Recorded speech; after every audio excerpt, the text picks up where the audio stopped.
Happy Tuesday, everyone. I hope everyone is doing well. I'm in the midst of tornado, serious thunderstorm, severe thunderstorm weather in my area, and hopefully that's not impacting you at this time. I just want to touch briefly on the video that I released last week where I talked about stepping back into the rock music world. I never really wanted to leave that world. I was forced to.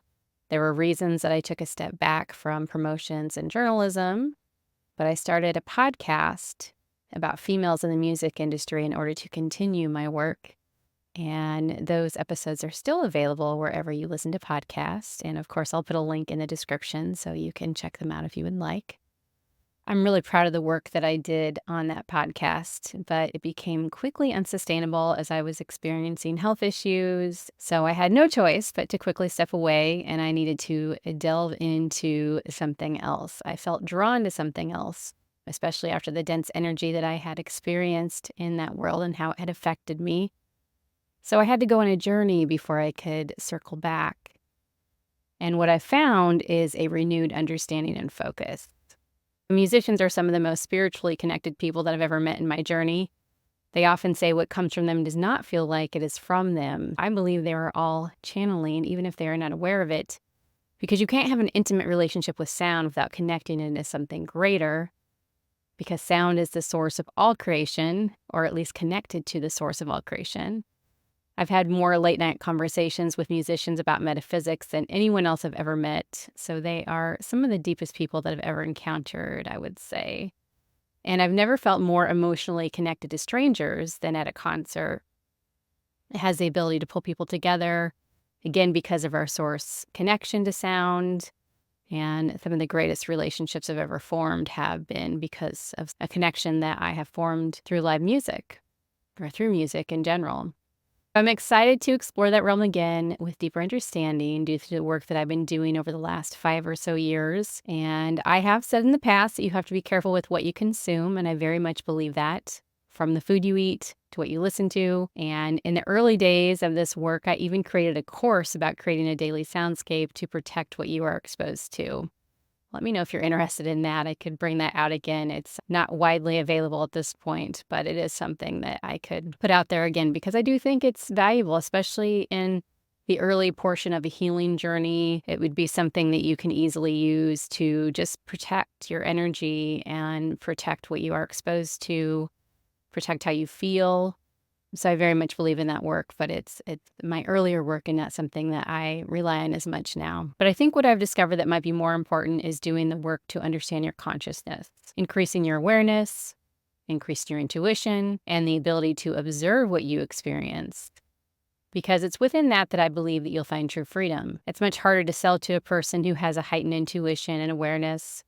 You are less impacted by anything going on around you. It allows for, in my opinion, a richer human experience, and I believe that human experience we are meant to have, because we have created a society that wants to control what we wear, what we eat, what we listen to, how we think, how we act, and more, because that makes you a good consumer and an obedient citizen. So I have another reflection and observation to share as I dive back into exploring music's impact, and that is the neural entrainment that you experience at a live show or when listening to music.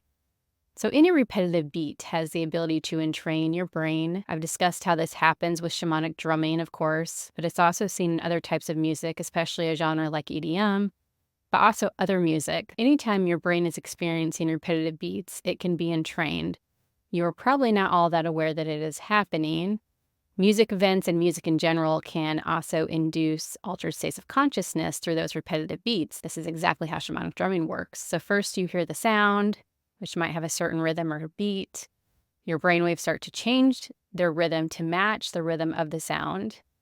And then your brain, of course, has different brainwaves that operate at different frequencies or speeds. And when your brain matches the rhythm of the sound, it's like it's tuning into the same frequency as the sound.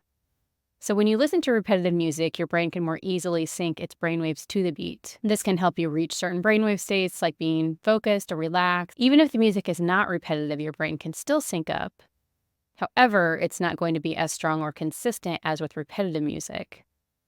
that repetitive music can induce alpha, theta, or delta brainwaves, depending on the characteristics of that music, such as the tempo or the patterns. So it's just another form of brainwave entrainment. So we've been learning a lot about how to reach alpha, delta, gamma, theta, any of those states. And you can also do that by listening to music. It's just a different way. The actor Terrence Howard just did an interesting interview on Joe Rogan that I'd encourage you to listen to. He talks about sound in some pretty interesting new ways. He talks about remembering his time in the womb and a lot of other interesting experiences he had. And within those experiences, he was shown multiple things like the connections between the elements on the periodic table and sound. He talks about sacred geometry, and he has talked previously about having various patents on different technologies based on his knowledge. He, in particular, talks about that there are fundamental relationships between light, color, sound, and frequency that unify physics. He says that each element on the periodic table corresponds to a specific color and musical tone. That's really interesting to explore. He says that by manipulating frequency, light can be converted into sound and vice versa. And he has developed various models and technologies that actually harness these hidden connections. He says that some of the bigger companies are actually already using these technologies. And this has been very controversial, with some calling him crazy. But also remember that a lot of innovative minds were called crazy. Tesla, for example, was really shunned. So I'll share a little bit of that interview here for you. The hydrogen sitting all the way over there by itself, but they don't show that hydrogen has the same tone as carbon. What do you mean by tone? Same tone, same key of E. Same key of E. 40.5 hertz. The next one would be like 81 hertz. You go to silicone, it will double up and would be 162 hertz. You'll go to cobalt, and it'll be 324 hertz. It's, in that base, if you were to take the angles of incidence or the tones that they create, their color. Like you can turn color back into sound based upon, it's the same wavelength, it's just twice as long or much longer. So all you have to do is keep dividing light by 2. Keep that up, Jimmy. You keep dividing light by 2, and you'll ultimately get back to the audible sound of it, because there was a relationship between light and color, sound and tone, matter and shape. Walter Russell's periodic table that he put together. Now you compare that to what Mendeleev's periodic table. You'll compare Walter Russell's to it, and you'll see something completely different. It's unwinding. Whoa. It's an interesting and exciting time to be alive, because more and more people in even the conventional world are starting to talk about non-conventional concepts. And these can be powerful concepts that will change our world. I'm for it. It's exciting.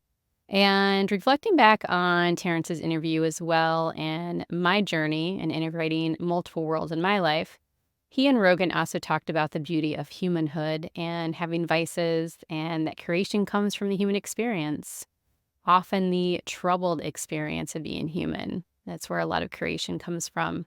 Some of the most successful people had troubled past, had complicated lives, difficult childhoods. So we are on this complex journey, one where others often expect perfection of us, or at least an identity that fits within specific guidelines. And when we step out of those guidelines, when we disappoint people, when we do not show up perfectly, now we often cancel people in those situations. But we have to remember, respect, and have some patience for the fact that we are all more complex than that. Patience and understanding, I would say. Which brings me to ways that we can work through complexity and make things a bit simpler. The first is Flowtime, of course, the brainwave sensing headband that helps you understand your brain states, know what is happening during meditation so you can be more efficient in doing so. You can use our special link in the description to find out more and get a discount. And Brain.fm, a tool that I personally use to increase focus and productivity in my day. It's just scientifically engineered music that helps you be more productive. And You can get 30 days free with our special link in the description, so try it out. I think that's it for today, and just wanted to check in with everyone and share some insights that I've experienced that might be helpful to you and give you some resources to help you in your journey. And I hope you all are enjoying this human experience and this journey, because there is much beauty to this journey, even in its complex difficulties that we often experience.